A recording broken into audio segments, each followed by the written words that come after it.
मैं सिर्फ घोड़ा हूँ, भागते रहता हूँ, लेफ्ट राइट नहीं देखता हूँ।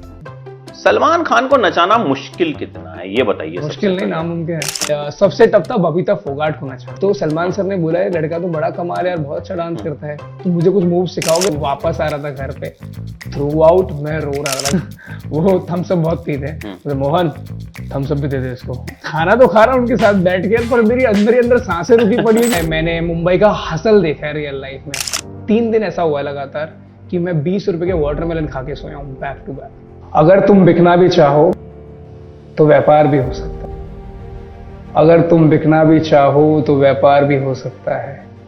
तुम्हारा चाहने वाला खरीदार भी हो सकता है। आप रोडीज में भी गए, वहां प्रिंस नरोला से आपका पंगा हुआ। दिस इज वेरी पर्सनल भाई, बट लोग शो देख ही रहे हैं और सारी चीजें देखेंगे। एक दिन मैं बाहर आया वॉशरूम से, मैं 3 घंटे रोया था वॉशरूम में, ठीक है। पहली बार सेक्स उसी के साथ किया था? क्या बात है। इतनी शक की नजर से मत देख अपने दुश्मन को, इतनी शक की नजर से मत देख अपने दुश्मन को, तेरा कातिल तो तेरा यार भी हो सकता है। एक लप्पू सा सचिन वो है जो सीमा हैदर के साथ है, और एक लप्पू सा सचिन आप हैं। वही वैसे किसी को लप्पू सा सचिन बोलोगे तो बवाल खड़ा हो जाएगा, वो जो एक आंटी ने बोला था। बट आपको लप्पू सा सचिन खूब बोला भी गया और आपने बड़े स्पोर्टिंगली उसको लिया भी। लेकिन भाई ये लप्पू सा सचिन है तो छोटा सा, लेकिन काम बड़े बड़े कर रखे हैं। सलमान खान और पता नहीं किस किस को नचा रखा है। लप्पू सा सचिन सुन के लगता कैसे, सबसे पहले ये बताइए। भाई मैं सच बताऊं ना, मैं इग्नोर करता हूँ सारी चीजें, क्योंकि मुझे ऐसा लगता है लोग मजे ले रहे हैं, उनको मजे लेने दो। क्योंकि मुझे ना 10 साल हो गए एंड 10 साल में बहुत कुछ फेस कर लिया है, तो ये सब छोटी चीजों से कुछ फर्क पड़ता नहीं है, टू बी ऑनेस्ट। ऐसे नहीं लगता है कि लोग ट्रोल क्यों कर रहे हैं, लोग मुझे क्यों लिंकअप कर रहे हैं, सब चीजें आप करो भाई। मैं बोल रहा हूँ, आप मेरे कमेंट सेक्शन में आओ, आपको जो लिखना है लिखो, मुझे कुछ फर्क नहीं पड़ता। मैं वो सब चीजों की तरफ देखता भी नहीं। मैं सिर्फ घोड़ा हूँ, भागते रहता हूँ लाइफ में, लेफ्ट राइट नहीं देखता हूँ। अच्छा, आप कोरियोग्राफर हैं, बहुत सारे स्टार्स को आपने नचाया है, इंक्लूडिंग सलमान खान। सलमान खान को नचाना मुश्किल कितना है ये बताइए। मुश्किल नहीं, नामुमकिन है। मैंने वो बोला नहीं एक्चुअली, मुझे लगा आप ही बोल लोगे। कैसे नचाया उनको और कहां नचाया, वो एक्सपीरियंस क्या था? एक्चुअली क्या है ना, मैं एक कोरियोग्राफर मुदस्सर खान, बहुत टाइम पहले की बात है, मैं उनको असिस्ट करता था। तो मुझे एक मौका मिला कि मैं पहली बार ना सलमान सर के फार्म हाउस गया था। अच्छा। और मैं उनसे एक बार बिग बॉस पे मिल चुका था, कि जो हम लोग झलक कर रहे थे, तो मैं उनसे बिग बॉस पे एक बार मिल चुका था। हरकतें आपकी ऐसी हैं कि अगले बिग बॉस में आपको मौका मिल सकता है, अभी थ्रू इंटरव्यू के बीच में आपको पता चलेंगे। Never know. सो मैं सलमान सर के फार्म हाउस गया था पहली बार पहले दिन मैं घर गया था। तो मैं घर पे जाके जब उनको देखा, जब उन्होंने मुझे डांस करते हुए देखा, तो उन्होंने मुझे बोला कि यार ये लड़का तो बहुत कमाल है यार, बहुत अच्छा डांस करता है। तो पार्टी में डांस कर रहे थे क्या वहां पे? नहीं, हम लोग एक डांस कोरियोग्राफी के लिए गए थे। अच्छा, ठीक है। तो सलमान सर ने बोला ये लड़का तो बड़ा कमाल है यार, बहुत अच्छा डांस करता है, तो मुझे कुछ मूव सिखाओगे। तो हम लोग पीछे, उनके घर पे पीछे एक पार्क है, वहां पे कुछ डांस मूव प्रैक्टिस कर रहे थे। और मैं जब वापस आ रहा था घर पे, थ्रू आउट मैं रो रहा था, क्योंकि मेरे घर में ना मेरे मामा जी हैं, उनका नाम गोविंदा है, हम लोग उन पे प्राउड फील करते हैं, इनका नाम गोविंदा है। अच्छा। और मैं डायरेक्टली सलमान खान से मिल लिया। क्या बात। तो मेरे लिए coming from Haryana and meeting Salman sir and उनके साथ काम करना थ्रू आउट, वो मेरे लिए लाइफ चेंजिंग मोमेंट था कि यार ये मैंने कुछ अचीव किया लाइफ में। तो दबंग टूर पे भी आपने कोरियोग्राफी? दबंग टूर ही चल रहा था उस टाइम पे, दबंग टूर ही चल रहा था। तो अच्छा। उस टाइम पे सर के साथ काफी टाइम स्पेंड कर रहा था मैं। एंड मुझे लगता है कि सलमान सर के बारे में बहुत सारे लोग बहुत सारी चीज, बहुत अलग अलग तरीके से चीजें बोलते हैं। आपको क्या लगा? आपका मुझे लगता है कि देखो भाईजान है वो। आपका भाई कैसे आपको ट्रीट करता है ना, कि यार बड़ा भाई है यार, जो भी है बोल देते हैं मुंह पे है, मतलब उनका जो है मुंह पे बोल देते हैं। मतलब आप मुझे एक मोमेंट याद है, जब हम लोग घर पे थे, तो उनके घर में मोहन करके काम करते हैं, तो उन्होंने मुझे बोला था कि सचिन खाना खा ले साथ में बैठ के। तो आई वाज लाइक यार मैं सलमान सर के साथ मतलब कैसे बैठूं और किस तरीके से रिएक्ट करूं। और मैं जैसे बैठा तो वो थम्स अप बहुत पीते, तो मोहन थम्स अप भी दे दे इसको। तो मैं खाना तो खा रहा हूं उनके साथ बैठ के, पर मेरी अंदर ही अंदर सांसें रुकी पड़ी है कि मैं एक वो होता है, वो मोमेंट के लिए समझ में नहीं आ रहा कि यार मैं कैसे रिएक्ट करूं, क्या करूं, कोई देख तो नहीं रहा है, खाना छुरी कांटे से खाऊं, हाथ से खाऊं, कैसे खाऊं। हाँ, वो वैसा हो रहा था। बट मैंने फिर वो सलमान सर ये हाथ से लपेट रहे हैं, तो मैंने बोला चलो भाई हम भी खाए लेते हैं साथ में बैठ के। तो वो उनका दिल बहुत साफ है, आई फील वो बहुत दिल के बहुत बढ़िया इंसान है। अच्छा, इसके अलावा आपने किस किस को नचाया है और सबसे ज्यादा मजा किसको नचाने में आया? सबसे ज्यादा मजा किसको नचाने में आया है? यार मुझे लगता है कि मैंने जितने भी टेलीविजन शोज किए हैं एंड सबसे टफ था बबीता फोगाट को नचाना, ओह क्योंकि वो तो हरियाणा की हैं आप? हाँ, हरियाणा से हैं। अब उनको डांस बोले तो वो कुश्ती करने लग जाती हैं, तो उनका वैसा था हिसाब किताब। तो हम लोग नचबले पे काम कर रहे थे साथ में, एंड नचबले के टाइम पे क्या हुआ कि अब मैंने उनको कुश्ती सिखाया, 1 2 3 4। तो मैं उनको ना, जैसे जो बोलते ना कि कुश्ती की भाषा में डांस सिखाता था मैं उनको, कि ऐसे दंगल करते हो ना आप लोग, तो ऐसे आपको डांस स्टेप्स करने हैं। एंड ये part it was very funny, क्योंकि हम लोग थ्रू आउट क्या करते थे, उनको कुश्ती सिखा रहे होते थे और वो लोग डांस सीख जाते थे साथ के साथ करते करते। तो उनके साथ काम करने में बहुत मजा आया। एंड सेकेंडरी ये कि वो डेडिकेशन जो है ना फोगाट फैमिली की, trust me, it's another level. क्योंकि जब वो लोग मेहनत करने पे आते हैं ना, चाहे उनको कुछ भी ना आता हो, हरियाणा के लोगों की ना बात सबसे बेस्ट ये है कि उनका जो एग्रेशन है ना किसी चीज के पीछे, चाहे वो लड़ाई हो, चाहे वो कोई भी चीज हो, तो उनका dedication towards anything is perfect. तभी बोलते हैं ना हरियाणा के लोगों से थोड़ा बच के रहना चाहिए, क्योंकि पता नहीं है ना कि कब क्या डेडिकेशन कब कहां पहुंच जाए। तो फोगाट फैमिली से मुझे ये सीखने को मिला कि आप अगर दिल से कुछ चाहते हैं लाइफ में, चाहे वो स्पोर्ट्स हो, सिंगिंग हो, रैप हो, कोई भी चीजें हो, कोई भी आर्ट फॉर्म हो, तो आप उस चीज में एस कर सकते हैं अगर आप दिल से चाहते हैं उस चीज को करना। तो डेडिकेशन मुझे बहुत दिखती थी वहां पे। अच्छा, एज अ कोरियोग्राफर बॉलीवुड में आपको बेस्ट और वर्स्ट डांसर कौन सा लगता है? अरे बाप रे फंसा दिया। बेस्ट कौन है सबसे पहले? Best dancer I feel, dancer नहीं बोलूंगा, but I really like Hrithik Roshan sir. Because पता है क्या होता है ना कि dance is not about steps, doing steps, वो नहीं है to be honest. It's all about how you execute it, कैसे परफॉर्म करते हो आप ईज के साथ। तो ऋतिक रोशन सर की बात बस यही है कि आप उनको, मैं बोल रहा हूं, आप उनको 1 सिखाओ, वो 10 ही दिखेगा। ये बेस्ट पार्ट है ऋतिक रोशन सर का, क्योंकि उनकी पर्सनैलिटी वैसी है जब वो परफॉर्म करते हैं। क्योंकि हम देखते हैं ना कि हम जो चीज कर रहे होते हैं, जो बना रहे होते हैं, वो उतनी बेटर नहीं लगती जो हम करते हैं। व्हेन ही डज इट, तब मजा आता है देख के कि हाँ यार ये कुछ बात है। वर्स्ट मैं बोल नहीं पाऊंगा मुझे, क्योंकि I don't like to disrespect anybody. So सब अपनी जगह पे, कई लोग खुद ही बोलते, सनी देओल खुद ही बोल देते हैं यार डांस नहीं होता। हाँ, फनी जोन में अगर मैं बोलूं, वर्स्ट एक्टर एक्ट्रेस दोनों में से,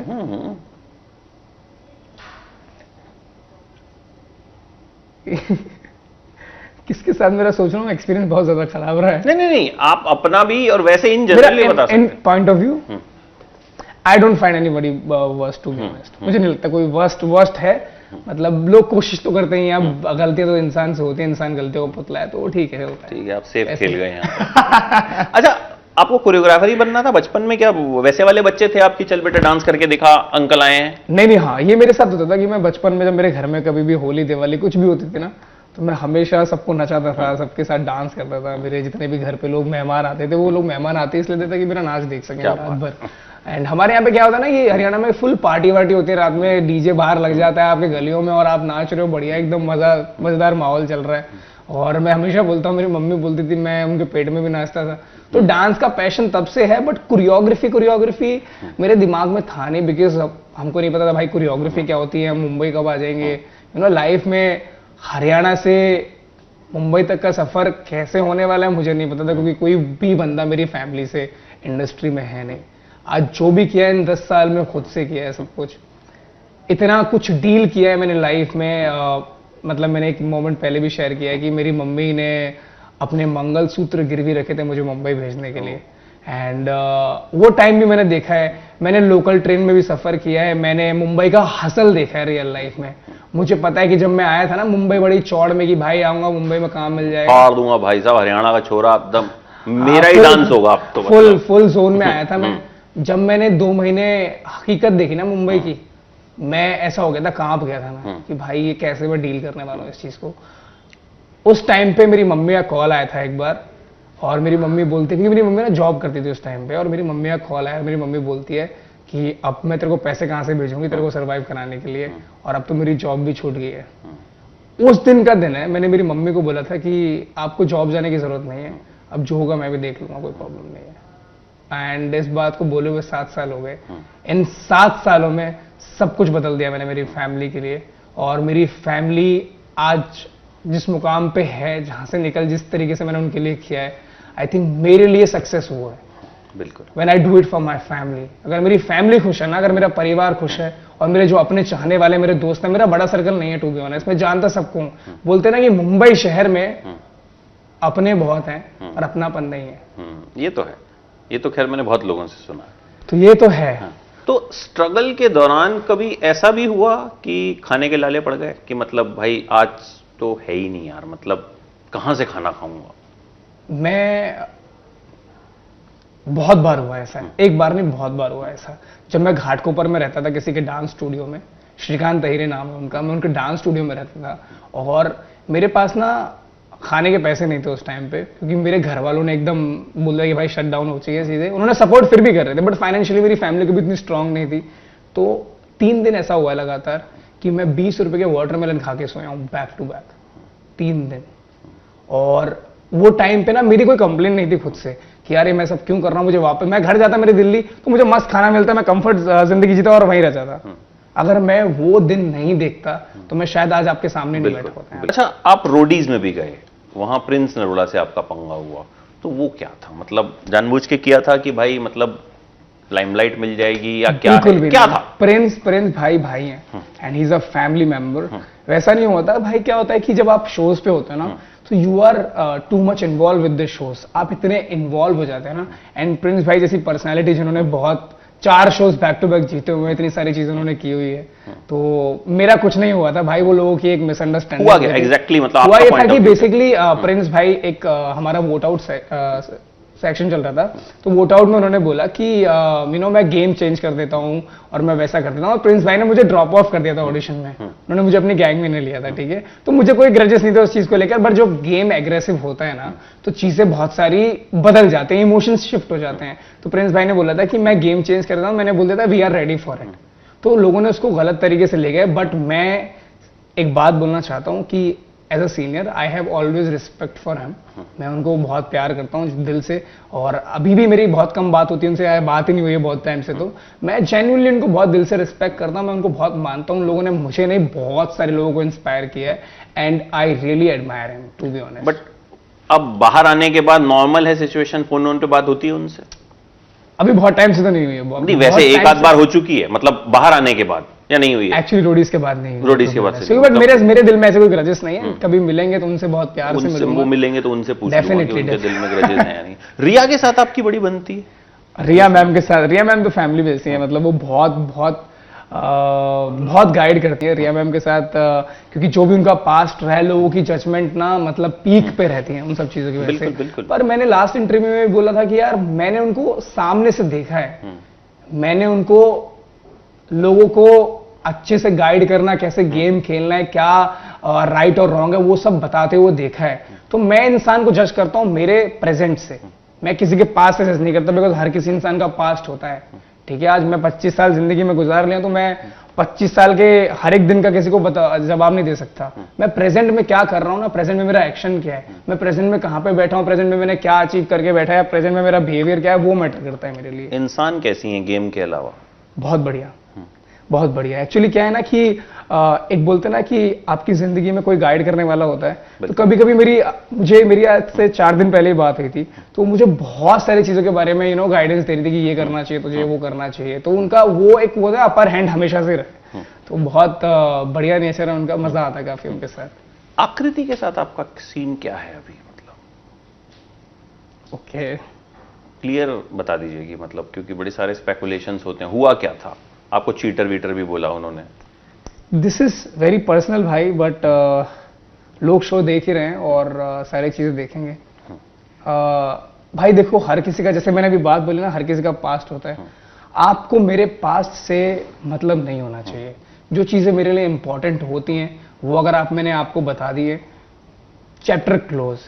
तो क्या हो गया था कि पास्ट में मेरी कुछ पिक्चर्स थी जो आकृति ने देख ली थी किसी के साथ, और वो उस सब चीजों को लेके बहुत ऑफेंड हो गई थी।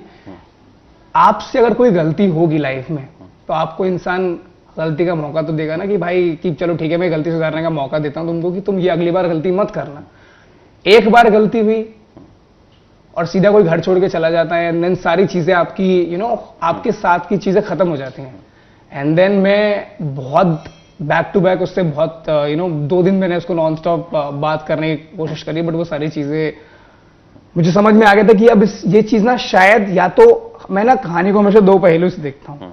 एक तो कि यार ये साइड हो सकता है, और एक दूसरा ये साइड हो सकता है कि यार ये भी साइड हो सकता है, क्योंकि मैं सोच रहा हूँ कि भाई इमोशंस की तरफ, बट अगर मैं दिमाग से सोचूं तो शायद ऐसा भी हो सकता है। तो मुझे लग रहा था कि भाई वो शायद चीजें हो गई थी डन हम लोगों के बीच में। मतलब इसीलिए उन्होंने आपको चीटर बोला था कि वो उन्होंने कुछ पिक्चर्स देख ली थी? नहीं, I never cheated on her man, I never. But that was past. वो पास्ट की चीज है। देखो मेरा मेन कंसर्न पता है क्या है कि पास्ट तो कहीं ना कहीं पे उसका भी रहा है, ठीक है। तो मैं उन सब चीजों को लेके झंझोर नहीं रहा हूं कि भाई आपको ये, आपका भी तो ये सारी चीजें हैं। इनफैक्ट मेरे को कुछ शो पे कुछ चीजें वैसी भी पता लगी जो मेरे को नहीं पता थी। जब मैं शो कर रहा था तो उसके बीच में बहुत सारे पॉइंट्स ऐसे खुले जिनके बारे में मैं अवेयर ही नहीं था, तो मेरे होश तो वैसे उड़ गए थे वो सब देख के। सो सीधी सी चीज है भाई, उसके लिए फॉर आकृति I have lot of respect. मैं किसी के साथ कभी भी कोई चीज को गलत नोट पे खत्म नहीं करता हूँ, तो मेरे दिल से बहुत ही रिस्पेक्ट है उसके लिए। मैं उससे ज्यादा कुछ नहीं बोलना चाहता। कॉर्डियल हैं या कुछ बातचीत है ही नहीं? भाई बीच में बात हुई थी, बट पता नहीं है ना, ये मेरे को सोशल मीडिया जो है ना बड़ा कभी कभी खटकता है इन सब चीजों के मामले में। कभी आप एक दूसरे को ब्लॉक कर देते हो, कभी आप, तो ये कहीं ना किसी तरीके से ना बहुत डिस्टर्बिंग चीज है। अनफॉलो करना, फॉलो करना, ब्लॉक कर देना, ये कर देना, वो कर देना, तो मुझे ये सब चीजें पसंद नहीं है टू बी ऑनेस्ट। या फिर देखो मेरी सीधी सी चीज है, या तो मैं किसी इंसान को देखना ही नहीं चाहता तो मैं उसको अनफॉलो कर दूंगा कि हाँ भाई क्लियर चीज है कि मुझे तुझे नहीं देखना है, बात खत्म हो गई, इतनी ही चीज है और इससे ज्यादा कुछ नहीं है। फिर वो बार बार जो होता है ना कि मतलब वो बड़ा समझ गया, दिल पे लगता है। पहली गर्लफ्रेंड बनी कब थी, किस उम्र में? पहली गर्लफ्रेंड 17 ईयर्स की? yes. मुंबई में बनी थी? हाँ। पहली वाली मुंबई में बनी थी? कितना टाइम चला? 4 साल। 4 साल पहली और वाली? हम लोग 11 में भी थे। अच्छा। सिचुएशन क्या थी ना कि तो पहली बार सेक्स उसी के साथ किया था? हम नाम नहीं पूछ रहा, मतलब यस। ओके। तो सिनेरियो कैसा है कि भाई कि वो चीजें बड़ी लाजो मेरा पास वाला चीजें रहे। मैं हिल गया क्वेश्चन सुन के वैसे तो। दिख रहा आपके चेहरे जो भी मेरा पास्ट 4 इयर्स का एक्सपीरियंस रहा है। और मुझे क्या होता है ना कि जब आप पहली मोहब्बत करते हो ना, जिस इंसान से आपको पहली बार प्यार होता है, उस चीज से निकलने में बहुत तकलीफ होती है। ये तो है। आप सच बता रहा हूं कि आप जैसे बोलते हैं ना डॉक्टर के पास सब चीज का इलाज है, पर ये जख्म का इलाज नहीं है डॉक्टर के पास। उसको भी पता है कि भाई उसका भी दिल टूटा ना तो उसको भी जरूरत पड़ने वाली है किसी और मेडिसिन की। तो वो बहुत जरूरी चीज है कि पहले प्यार से निकल पाना बड़ा टफ है। आप जल्दी से ओवरकम नहीं कर पाते उस चीज से। तो मेरा पास्ट वाला जो सिनेरियो रहा है, तो मेरे को ना वैसे ही बहुत सारी चीजों को लेके इश्यूज हैं, बहुत सारे एक मतलब मैं ऐसा था एक टाइम जब मैं 3 महीने तक ना मेरा काम पे ध्यान था, ना मेरा किसी भी चीज पे ध्यान था। I was crying in the washroom, I was crying in the room. मैं एकदम डिस्टर्बिंग फेस में था। और जब मैंने मेरा चेहरा देखा ना, एक दिन मैं बाहर आया वॉशरूम से, मैं 3 घंटे रोया था वॉशरूम में, ठीक है, उस लड़की के पीछे। एंड देन मैं पहली वाली तो मैंने आके मिरर में अपना चेहरा देखा और मैंने बोला यार ये क्या कर रहा हूँ मेरी जिंदगी के साथ। मेरी फैमिली यहाँ पे जो इतना मेरे लिए प्रे करती है, मेरी मम्मी हमेशा बोलती है कि तू अच्छा करेगा, 3 महीने तो मैं कुछ कर ही नहीं रहा हूँ, अपने आप को बर्बाद ही कर रहा हूँ। तो ये जो ट्रॉमा है ना पास्ट वाले, ये आपके प्रेजेंट को इफेक्ट करते हैं भाई। ये ऐसे करते हैं कि जो पास्ट में हो गया ना वो चीज आपको अभी भी इफेक्ट करती है। वो चीज ऐसे फील कराती है कि यार ये कहीं मेरे साथ वापस तो नहीं हो जाएगा, ये ट्रस्ट इश्यूज वापस तो नहीं हो जाएंगे, ये लॉयल्टी वापस तो नहीं टूट जाएगी। तो वो मेरे दिल में वो डर है ऑलरेडी, क्योंकि मैं वो 4 साल की रिलेशनशिप से कैसे निकला हूं, मतलब वो मैं जानता हूँ। बाकी लोग तो बातें कर लेते हैं बड़ी बड़ी और चले जाते हैं फिर लाइफ से। तो क्या तो अभी सिंगल है? यस। चलो मतलब आ जाएंगे ना। इसके जरिए लड़कियों को पता भी चल गया कि हाँ भाई सिंगल है। तो देखते हैं इस इंटरव्यू के बाद डीएम वीएम कितने बढ़ते हैं आपके। नहीं डेफिनेटली यस। मैं अच्छा, सिंगल हूँ। कुछ पोएम वोएम भी लिखते हैं ना? हाँ भाई लिखता तो। कुछ सुनाइए। दावे तो बहुत ठोकते हैं, तो कुछ हो जाए 4 लाइनें।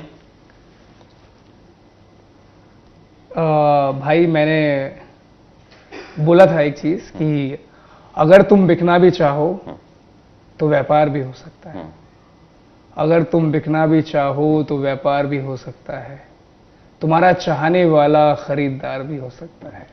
क्या बात है। इतनी शक की नजर से मत देख अपने दुश्मन को, इतनी शक की नजर से मत देख अपने दुश्मन को, तेरा कातिल तो तेरा यार भी हो सकता है। क्या बात है, ये तो सारे दिल जले जो है इसे वायरल कर देंगे, मुझे लगा यही वाला कोलैबोरेशन करेंगे इंस्टाग्राम पे।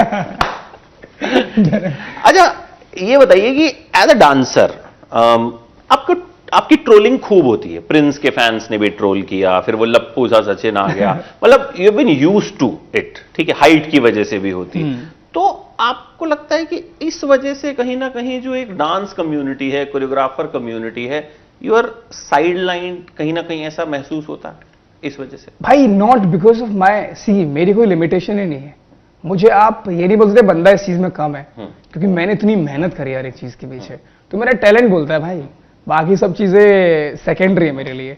तो मैं जब काम करता हूँ, लोग मेरे काम को, बड़े बड़े लोग अप्रिशिएट करते हैं। आज इतने इतने बड़े बड़े लोगों के मैसेज आते हैं फोन पे, मैं इंटरनेशनल आर्टिस्ट हैं जो लोग मुझे टैक्स करते हैं कि आपका ये वीडियो देखा तो मुझे बड़ा अच्छा लगा। आज बड़े बड़े एक्टर एक्ट्रेस हैं जिनको मेरे साथ वीडियोस बनाने, जिनके अब उनके मैसेज आते हैं तो मैं देख के बहुत प्राउड फील करता हूँ कि जिन लोगों को मैं टीवी पे देखता था, जिन लोगों को मैं फिल्मों में देखता था, आज वो लोग सामने से टैक्स करके बोलते हैं कि let's collaborate, let's do this reel.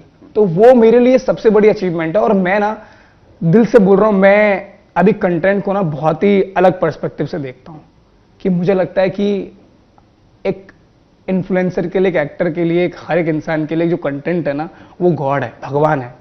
अगर आपने उसकी पूजा करनी सीख ली तो आपका घर चलते रहेगा, नहीं तो आप इस गेम में कब पीछे रह जाओगे पता भी नहीं चलेगा। क्योंकि इन्फ्लुएंसर जॉब जो है ना, और जो बड़ा ही मुझे लगता है कि जब तक सोशल मीडिया है, जब तक ये सारी चीजें हो रही हैं, लोग जो ट्रेंड फॉलो कर रहे हैं, लोग जितना भी पैसा कमा रहे हैं सोशल मीडिया के थ्रू, जितनी भी सारी चीजें हो रही है, ये पता नहीं कितने टाइम के लिए और रहने वाली है। तो जब आपके पास, वही बोल रहे हैं ना, प्रेजेंट, कि अगर आपके पास प्रेजेंट में है ना मौका कि आप कुछ बना पा रहे हो इस चीज से, आप एज एन आर्टिस्ट आपने आर्ट से किसी को इंस्पायर कर पा रहे हो, आप किसी को कुछ दे पा रहे हो। मुझे लगता है कि सोशल मीडिया पे ना बहुत भीड़ हो गई है कि आप खोलो रील सेक्शन खोलो आप, तो आप जाते रहो, आप खत्म नहीं होगा वो। पर मैं उस चीज की बात कर रहा हूं कि वो एक वीडियो जो आपकी आंखें रोक दे और बोले कि यार वीडियो मुझे 1 मिनट का पूरा देखना है, जिस दिन आपने वो करना सीख लिया ना, तो आपका आर्ट जिंदा है और आप इस कंटेंट क्रिएशन फील्ड में जिंदा हो। अच्छा, बिग बॉस में जाने का कोई इरादा, ऐसा कुछ मैंने सुना कि कुछ बिग बॉस ओटीटी में भी आप जा सकते हैं? भाई नेवर से नेवर, आपके पास वही बात है, never say never, you never know कब बुलावा आ जाए और कब पहुंच जाऊं। आकृति भी वहां पे है, तो कोई दिक्कत तो नहीं होगी जाने में? फिर तो मतलब मुझे लगता है दिक्कत तो खैर क्या ही होगी भाई, देखो मैं मुझे दिक्कत जल्दी होती नहीं है, टू बी ऑनेस्ट। मैं ना ऐसा इंसान हूं, अंदर ही अंदर सड़ा जाऊंगा, मर जाऊंगा, बट मेरे चेहरे पे वो स्माइल रहती है। मैं जब रोता भी हूं ना, तो मेरे चेहरे पे एक वो रहता है कि मुझे पता है इसका कमबैक है, मुझे पता है कि ये this is not the end. अगर ये बुरा टाइम चल रहा है ना, ऐसा टाइम लेकर आऊंगा कि सब लोग याद रखेंगे बस अच्छे से। तो मुझे ना एक चीज बहुत अच्छे से आती है, मुझे लगता है I am jack of all trade, मैं हुकुम का इक्का हूं, और जब मैं मेरी बाजी चलता हूं तो लोग देखते हैं फिर उसको। और कोई दिल की बात जो फैंस से कहनी हो, या इशारों में किसी और से कहनी हो? मतलब देखो यार, हम इनडायरेक्टली निशाना मार देते हैं। मैं कोई ऐसे फालतू की चीज नहीं बोलना चाहता, पर मैं इतना बोलना चाहता हूं, यही टाइम है दोस्तों, दिल से बोल रहा हूं, यही टाइम है। जितनी मेहनत करनी है, जितना टाइम लगाना है, सब फालतू की चीजों को छोड़ो। आपको लगता है कि आपका रिलेशनशिप में ब्रेकअप हो गया तो आपका करियर खत्म हो गया, आपकी जिंदगी खत्म होगी, कभी भी ऐसा नहीं होता है। आप एक स्टेप आगे रख के देखो, इतनी बड़ी लाइफ है आगे। कभी कभी क्या होता है ना, हम छोटे गोले के चक्कर में ना एक बड़े गोले को भूल जाते हैं जिसमें हम रह रहे हैं। हमको ऐसा लगता है कि हम इस ट्रैप में फंस गए हैं, इससे बाहर नहीं निकल सकते हैं हम लोग, ठीक है। पर एक बार कदम रख के देखो, बहुत बड़ी लाइफ है। जब भी आपकी लाइफ में ऐसा लगता है ना आपको कि भाई मैं अब नहीं कर सकता, मेरे से अभी नहीं हो रहा है, मैं अभी उतना चीज को पुल ऑफ नहीं कर पा रहा हूं, आप अपना दम तो लगाओ, आप एक बार बाहर निकल के देखो, बहुत बड़ी दुनिया है और यही समय करने का। अगर आपने इस टाइम पे नहीं किया ना, तो आगे जाके पछताना पड़ेगा। अगर अभी कर लोगे तो आगे जाके याशी करोगे आराम से। मैं तो सीधी बात बोलता हूं, अगर आपको लाइफ में चाहिए कि आप जल्दी एज में कुछ अचीव कर लो, तो मेहनत अभी से शुरू करो। किसी के पीछे कोई दिल टूट रहा है, कोई मर रहा है, कोई गिर रहा है, भाई कुछ फर्क नहीं पड़ना चाहिए, काम नहीं रुकना चाहिए बस। बिल्कुल बिल्कुल, दैट्स इट। बहुत शानदार बात कही आपने, and thank you so much. बड़ा मजा आया आपसे बात करके। I think we have covered lot of things, your Yes, journey, Bollywood, breakup, sex, जिस पे आप शर्मा गए थे, ठीक है। हाँ, मेरा नाम शर्मा है, मैं टेक्निकली शर्माता नहीं हूँ, पर आज ये थोड़ा आज शर्मा गए। सीधा मुद्दा आपने फेंक दिया। तो thank you so much and इसी भाई मैं तरह जाते जाते ना एक और चीज बोलना आप चाहता दो हूँ, चीज क्योंकि दिल में है आप मेरे, दो तो चीज मुझे बोलिए, बोल दूं। कैमरा ऑन है, मैं आपके सामने हूँ, प्लीज गो अहेड। मैं ना हमेशा से ये सोचता था कि मैं डांस फील्ड में कुछ कर पाऊंगा या नहीं, मेरा कभी करियर, क्योंकि मैं जब लोगों को देखता था ना कि एक्टर जाके सेट पे जाके काम कर रहा है, ये एक्टर इसकी फिल्म में काम कर रहा है, इसकी फिल्म धर्मा से आ रही है। भाई जितना भी मेरे साथ अभी तक हुआ है ना, जितने भी मैं जब बाहर इंटरनेशनल ट्रिप्स के लिए जाता हूँ, जब लोग मिलते हैं कि आपका मैंने शो देखा, आप क्या परफॉर्म करते हो, and people coming from Arabic countries and saying you know I have seen your dance with you, you were really good. तो मेरे लिए ना सबसे बड़ी चीज़ है ये प्यार। एंड जैसे जब आप काम करते हो आपको पैसा मिलता है, और जो जनता का प्यार मिलता है ना, वो बोनस की तरह है। तो बोनस पे कभी घमंड नहीं करना चाहिए। तो सारे जितने भी आर्टिस्ट हैं मैं उनको ये बोलना चाहता हूँ कि गाइस स्टे हम्बल ऑलवेज, क्योंकि आपका दिल अगर काइंड रहेगा ना, तो आपके फैंस, आपके जो चाहने वाले हैं, वो आपको दुगना प्यार करेंगे। तो एक मेरी सजेशन है, नॉट एडवाइस, आप एडवाइस नहीं दे सकते किसी को भी, सारे आर्टिस्ट को मेरी एक सजेशन है, be humble and kind to your fans, क्योंकि वो आपके लिए जनता ही है। बिल्कुल, जनता के सामने हाथ जोड़ना चाहिए, क्योंकि आपको वही बनाते हैं। तो बस यही एक चीज़ है जो आई जस्ट वांट टू से। थैंक यू सो मच, बड़ी अच्छी एडवाइस दी आपने। होप लोग सुनेंगे और मानेंगे, और आई थिंक ये एडवाइस सिर्फ आर्टिस्ट के लिए नहीं, इन जनरल लाइफ में सबके लिए होनी चाहिए कि be humble like you are. तो thank you so much Sachin, मजा आया आपसे बातचीत करके, बहुत अच्छा, खूब सारे खुलासे आपने किए। So I hope will see you next time very soon with some other big thing. Yes, for sure. For sure, thank you so much. Thank you भाई।